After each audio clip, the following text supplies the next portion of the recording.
የደበቀችው ሴራ አሁንም በድጋሚ ተጋለጠ። ቬሎ ከቤት እንደመጣች ቁጭ ብሎ በማናገር በነበረበት ጊዜ አሁንም በድጋሚ አይንዬን እንድትናገርና እንዲሁም ያለውን ሁኔታ ነባራዊ እንድታሳውቃት ባደረገችበት ሁኔታና ስልክ በደወለችበት ጊዜ ቬሎም ስለጠረጠረና ስለሸከከ ያለውን አጋጣሚ አይንዬን ጠይቋታል። ሰላም አለይኩም ወራህመቱላሂ ወበረካቱ። ውድና የተከበራችሁ የሀዩቲ ቤተሰቦች ሰላም እንዳለው ለዚህ ቻናል አዲስ የሆናችሁ ላይክ፣ ሼር፣ ሰብስክራይብ በማድረግ ቤተሰብ ሆኑ። እንዲሁም ለምታበረታቱኝና ወዳችሁ ቤተሰብ ለሆናችሁ በሙሉ ከልብ አመሰግናለሁ። ድራማ ባለፈው ቪዲዮአችን ላይ እንዳየነው ሄሉ እንዳይታወቅባት አድርጋ ከባሏ ገዳይ ነው ተብሎ ከሚጠረጠረው ሰው ጋር ቁማ ልታወራ እንዲሁም ደግሞ ስልክ እያናገረች መሆኑን ጠርጥሮ ቪዲዮ ከኋላ እንድትከተላትና ሰውየውንም እንድትደባደቡ እንዲሁ እሷንም ማስጠንቀቂያ እንዲሰጣት አይተን ነበረ። ሁለተኛ ከቤት እንዳትመጪ፣ ይህን እንዳደረግሽ ቤተኛ ጋር እንድትሆኚ አንፈልግም። አባታችን መቼ እንደሞተ ታውቂያለሽ። ስለዚህ አሁን ላይ ያለንበት ሁኔታ ትክክል ስላልሆነ አንቺ ደግሞ እዚህ መተሽ ከመንገድ ዳር ተገትረሽ የምታወሪበትና የምታናግሪበት ጊዜ አይደለም በማለት ተጣልተው ነበረ። በዛሬው ቪዲዮአችን ላይ ደግሞ የምናየው ሄሉ እንዴት ሆነች ከመልሳ ወደ ቤት እስከገባች በኋላ ምን አጋጠማት ነው የሚለው። እቤት ሄሉ አገራማን ሁሉም ነገር ሰላም ብላ በሄደችበትም ጊዜ ያገኘችውን ያልጠረጠረችው ነበረ። ቬሎ ከደጃፍ ቁጭ ብሎ እየጠበቃት ነበረ። ብቅ እንዳለችም ነይ፣ ወዴት ነው የምታልፊው? ምን ስታደርጊ ውለሽ ነው? ማንስ ጋ ነው? ይሄ ድርጊትሽ ትክክል ነው ወይ ብሎ በትክክል ነበር የጠየቃት።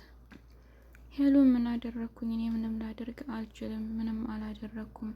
ደግሞም እሱ የአባታችን ገዳይ ሳይሆን በጣም የቅርብ ባልንጀራውና ሚስጥራማው ስለሆነ እኔም እንደዛው ብዬ እንጂ ሌላ ነገር አይቼ ወይም ላወራ አይደለም፣ በስራ ነው እንጂ የተገናኘ ነው በማለት ቬሎን ብታስረዳውና ብትነግረው እንኳን ትክክል ነው ብሎ አልተቀበላትም። አይደለም አንቺ ያደረግሽው ድርጊት ይህ አይመስለኝም፣ ሊያሳምነኝ አይችልም በማለት ነግሯታል።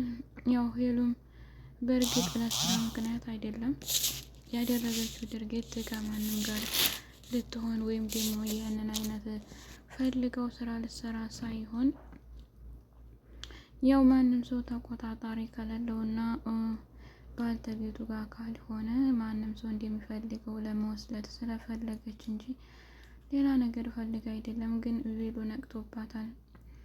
ይህንን የምታገኘው እንዲህ ደግሞ የአባታችን ገዳይ ነው ወይም አስገዳይ ነው ብለው ስለሚጠረጥሩት የአባታቸውን ገዳይ እየፈለጉ በነበረበት ጊዜ ላይ እሷ ደግሞ ባልንጀራ ነው ወይም ደግሞ ጓደኛ ነው ብላ ሄዳ መጠጋቷ ሁላቸውንም አስገርሟቸዋል። በድጋሚ ቬሎ ለመከታተል ወስኗል። ምን ለማድረግ እንደፈለገች እና ወደፊት ምን እንደምታደርግ ለማረጋገጥ ያክል ወዴት እንደምትወጣም እየተቆጣጠረት እና በቅርብ ርቀት ሆኖ እያያት ይገኛል። አሁንም አላርማት ብሎ አይንዬን ወደ ውጭም ስወጣ ሆነ ቤቱም ውስጥ ያለውን ነገር እያረጋገጠች እንድትነግራትና እንድታሳውቃት ነግራታለች። አይንዬም ይህ ነገር አልተመቻትም። እኔ ልነግርሽ እና ላሳውቅሽ አልችልም። ዴሞስ በምን ምክንያት ነው ቤት የተሰራውን ወደ ውጭ ማውራትና መናገር አስፈላጊ አይደለም ብትላትም እንኳን አይ እኔ ልጆች እንዴት እንደነበሩና ቤቱ እንዴት እንደሆነ ለማወቅ እንጂ ሌላ ችግር ለመፍጠር ምንም አይነት ፈልጌ አይደለም ብላለች። ግን ያው በፍራቻም ቢሆን በጥርጣሬም አይንዬም እሺ ብላ ተቀብላ አምናለች። ይህም በሚደረግበት ሁኔታ ላይ ካሳመነች እና ካሳወቀች በኋላ ሄሉም ከነስታ ወደ የፈለገችበት ቦታ ሄዳለች። ከሄደችም በኋላ ግን ሳላ ላይ ቁጭ ብሎ እየጠበቀና ምን ማድረግ እንዳለበት ቬሎ እያሰበ ነበረ። በዚህም አጋጣሚ ደግሞ ኑኑ መታ ነበረ። እሷንም በፍቅር ካናገራትና ካወራት ካጫወታት በኋላ ወደፊት ምን ሊፈጠር እንደሚችል እንዲሁም ምን ማድረግ እንዳለባቸው እና በጣም እንደሚያምሩም ደስ እንደሚሉ ክብራቸው ሁሉ እንደገባው አድናቆቱን ገልጾላት ሄዷል። አይንዬም እየተጠባበቀች ነበር በፍራቻ ባላሰበችው ሁኔታ ላይ ከቢሉ ጋር ሳላ ቁጭ እንዳለች ስልኩ ጮሆ ነበረ። ስልኩ ሲጮህ ያው ሄሉ ጋር ስለተቀጣጠሩና ስለተነጋገሩ በጣም ደንግጣ ነበረ። የደነገጠችውም ደግሞ ቢሉ አጠገቧ ስለነበረ ሄሉ እንዲሁ ምን እንደምትጠይቃት ስለማታውቅ በጣም ተደናግጣና ፍራቻ ውስጥ ነበረች። ከዛም የተነሳ ስልኩን አነሳችውም ማን እንደሆነ ለማረጋገጥ ሞከረች። ስታየውም የደወለችው ሄሉ ነበረች። ከዛም ፈራች። ምን ብላ እንደምታናግር ምን ብላ እንደምታወራ ተሳቀቀች። በዚህ አጋጣሚያ ላይ ቢሉ ካጠገቧ ስለነበረ አይንዬ ለምን ደነገጥሽ? ማን የደወለብሽ? ማለት ጀመረ። እሷም አይ ማንም አልደወለም አይ በማለት ብትመልስም እንኳን ጠርጥሯል። ሄለን ማን እንዳለና ምን እንዴት ተፈጠረ ያለውን ነገር ንገሪ ብላ ቀጥራት ይሆናል ወይም ደግሞ አዋይታት መክራት ይሆናል። ስለዚህ የኛን ነገር ለማወቅ ነው አሁን ያለብን ነገር እኔም ወይት እንደደረሰች እና ምን ማድረግ እንዳለብኝ መጠንቀቅ አለብኝ በማለት ከቴዲና ከመሲ ጋር ለመምከር እንዲሁም ደግሞ ኤሊሾ ወደ ውጭ ወጥታ እሷንም በማፈላለግ ሁኔታ ላይ ስለነበሩ ይህንን ነገር ለማስተካከል መሞከር አለብኝ በማለት ተነስቶ ወደ ውጭ ወጥቷል። ወደ ውጭም በመጣበት ጊዜ ቴዲ ጋር ተገናኝተዋል። ቴዲም አሁን ላይ መሲ ጋር ያለውን ግንኙነት ፍቅር ቢወዳትም ለማስተካከል ቢሞክር እንኳን ግን በከባድ ሁኔታ ላይ እያሳረፈው የአባቱን ገዳይ መፈለግ ነው። እንዲሁም ደግሞ ሄለን ካጠገባቸው ሆና ምን እየሰራችና ምን እያደረገች እንደሆን ለማወቅ ነበረ ጥረታቸው። ይህንንም ደግሞ ያው በቅርብ እንደሚያውቁና እንደሚያገኙት ምንም ጥርጥር የለውም። መሲም የፍቅር አፍቃሯን ለመቀበል ዝግጁ ስላልሆነች ወይም ደግሞ ስላልፈለገችው እየሸሸችው ቢገኝም እንኳን አሁን ላይ ግን ተቀብላለች። የራሷ ፍቅረኛ እንዳላት እንዲሁም ደግሞ ህይወት እንደሚያስፈልጋት ገብቷት ነው መሰል ጋ ታርቀዋል። እንዲሁም ደግሞ ኤልሾ ከሳሙኤል ጋር አንድ ላይ ለመሆንና ወደ ውጭም በወጣችበት ጊዜ ፍራቻ እንዲሁም ደግሞ ጭንቀት እንዳያደርስባት አብሯት እያዝናናትና እያጽናናትም ይገኛል። ይህ ነገር ግን ወዴት እያመራ እንደው ባናውቅም ሄሉ በዙ ከቀጠለች ከቤት እንደምትባረር ነው የሚያሳየው። ሄሉ በጣም መሮታል። እንዲሁም ደግሞ የምታደርገውን ነገር በቅርብ ርቀት ሆኖ እየተከታተላትና እያያት ስለሆነ አንደኛ ነገር ጥፋተኛ ሆና እያያት እሷን ነው። ስለዚህ አሁን የምታስተካከል ከሆነ ታስተካክላለች፣ የማታስተካከል ከሆነ ደግሞ ቤቱን ለቃ በመውጣት እንደማናገር እና ለመሞከር እንደሚገደድ እያሳየ ነው። ሄሉም እየሄደች ከመንገድም ዳር ሆነ በስራ አጋጣሚ በብዙ ጣጣዎች ምክንያትም እየሄደች ከምታገኘው ልጅ ጋር ከቤት ልባረር እችላለሁ ብትለው እንኳን ካባረሮች ምንም ችግር የለም ወደ እኔ ትመጫለሽ የሚል ነገር ነው የነገራት። ይህ ነገር ግን ያሰዳል አያሰድም የሚባለው ነገር በጣም አጠራጣሪና አስፈሪ ነው። ግን ይሁንና ካመጣው ዙሮ ወዴትም አይደረስ ብላ እንደ አማራጭ ይዘዋለች። ከዚህ ሁሉ ግን ከቴዲም ከሆነ ከቤሉም ጋርም ተስማምታ ያለውን ነገር አስተካክላ ብትኖር አሪፍ ነበረ።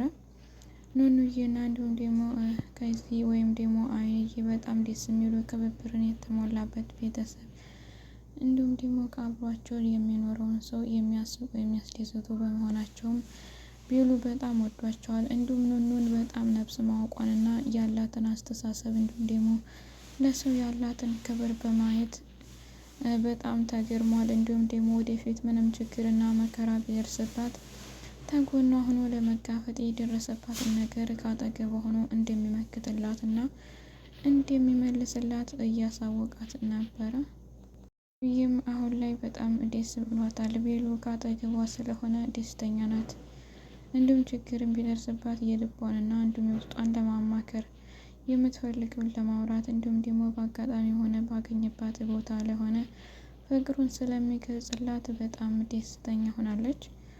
ያው ወደፊት ህይወት ይስተካከላል በሚለው ይቀጥላል። ምንም ቢሆን እንኳን ለዕለቱ ባይስተካከልም ለጊዜው እንጂ ለወደፊቱ ይስተካከላል በሚል አይንዬም በጣም ደስተኛ ላይ ህይወት እየኖረች ነው። ለምን ሰው በወለደውም ይደሰታል በራሱ ኑሮ ብቻ ሳይሆን። ስለዚህ ኑኑዬ አሁን ጥሩ ጓደኛ ስለያዘች እና አስተሳሰቧ፣ ሂደቷ፣ ስራዋ ሁሉ ስለተቀየረ ልክ እንደ ትልቅ ሰው በምታስብበት ደረጃ ላይ ስለሆነችላት በጣም ደስ ብሏታል። እንዲሁም የሚጎዳትንና የሚጠቅማትን ስላወቀች አሪፍ ላይ ነው። ግን እቤት የሚፈጠረው ነገር በጣም አሳስቧታል። ሄሉ የምታደርገው ድርጊት እንዲሁም ደግሞ ለእሷ የምትሰጣት አማናና እንድታረግላት የምትፈልገው ነገር በጣም ከባድ ሆኖባታል።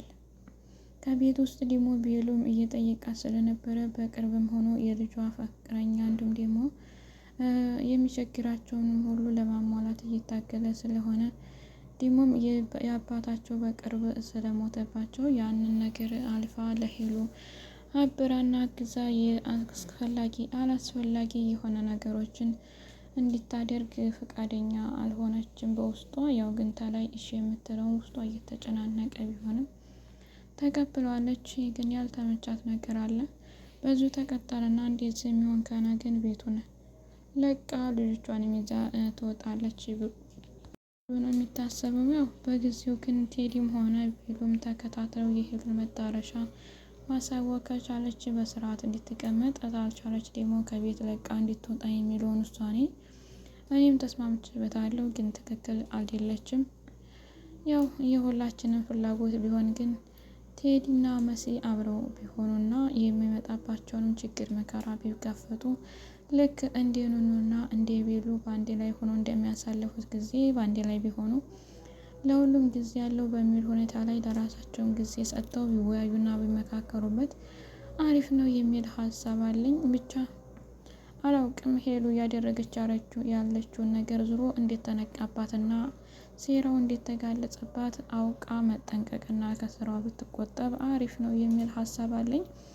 ኤሉሾም ደግሞ ከቤተሰብ ተለይቶ ወደ ውጭ ወጥቶ ከማንኛውም ፍቅረኛም ይሁን ማንም ወደ ቤተሰብ መመለስ ይሻላል እንጂ ውጭ ላይ መዘግየቷ ብዙም አልተመቸኝም። ብዙ ከቀጠለችና ከውጭ የምታረፍድ ከሆነ ግን ከባድ ችግር ይፈጠራል። ለምን በጊዜው ፍቅረኛውም ሆነ ጓደኛዋ ተጎኗ ሊሆን ይችላል። በአጋጣሚ ግን ውጭ ላይ ያለ ነገር ስለማይታመንና አመኔታ ስለሌለው ዶርዬም ሆነ ሌባም አንድ ቀን በአጋጣሚ ሊያጋልጣት ስለሚችል ለራሷን ብትጠብቅና ብትጠነቀቅ እንዲሁም ደግሞ ወደ ቤተሰቦቿ ብትመለስ አሪፍ ነው የሚል ሀሳብ አለኝ። ያው በቤቱም ውስጥ መሲ ያኖረችው ፋይል እንደጠፋ ነው አሁንም ላይ አልተገኘም። ቤሉም በቅርብ ሆኖ ሁላቸውንም ለመጠየቅና እንዲሁም ደግሞ ለማስታወስ እየታገለ ነው ያለው። ያው አልተገኘም። ግን ኤሊሾ ይህንን ወረቀት ፋይሉን የያዘችው እሷ ትመስላለች። ሊሆን የሚችለው ወይ ሄሉና ከኤሊሾ ነው። ኤሊሾ መጠየቅ በነበረበት ጊዜ ተጠይቃለች፣ ግን ለመናገር ፈቃደኛ አልሆነችም። አሁንም በተደጋጋሚም ጊዜ ክላሷንም ሆነ እንዲሁም ደግሞ ልብሷን እሷንም በተደጋጋሚ መጠየቅና ማስታወስ እንዲሁም መለመን አስፈላጊ ነው የሚላለኝ። አለዛም ደግሞ ካልሆነ ሄሉን ያደረገችውን ድርጊት እየተከታተለ ባለበት ሁኔታ ላይ እንዲሁም ደግሞ ወረቀቱን የት እንዲያደረገችበት ለማወቅ እሷንም መጠየቅ ያለውን ነገር ደግሞ መበርበር አስፈላጊ ነው የሚል ሀሳብ አለኝ። በዚሁ ከቀጠለ ግን አንድ ቀን ቤሉ ሁሉንም ነገር በርብሮና መነቃቅሮ ሁሉንም ያገኘዋል የሚል ተስፋ አለኝ። ብቻ ከባድ ነው። ቴዲም ሆነ ቤሉም ተመችተውኛል። ሄሉ ላይ ያላቸውን ጠባቅነት ነገር አሪፍ ነው፣ የቀጠሉበት። እንዲሁም ደግሞ የአባታቸውን መዳረሻውን ለማወቅ ያደረጉትን ነገር አሪፍ ነው። የሚቀጥለውን ደግሞ አብረን እናያለን። ለወደፊቱ ሄሉም ተስራው ታቅባና እንዲሁም ደግሞ ቴዲና ኤልሹ አንድ ላይ ሆነው ባይመጡም እንኳን ከመሲ ጋር ግን እርቅ ፈጥረው እንዲመጡ ተስፋ አለን። ውድ ቤተሰቦች አብራችሁ ስለቆያችሁና ስላዳመጣችሁኝ ከልብ አመሰግናለሁ። በቀጣይ ቪዲዮ እስከምንገናኝ መልካም ጊዜ ሁላችሁንም በያላችሁበት ይጠብቀን። መልካም ጊዜ እላለሁኝ። አሰላሙ አለይኩም ወራህመቱላሂ ወበረካቱ።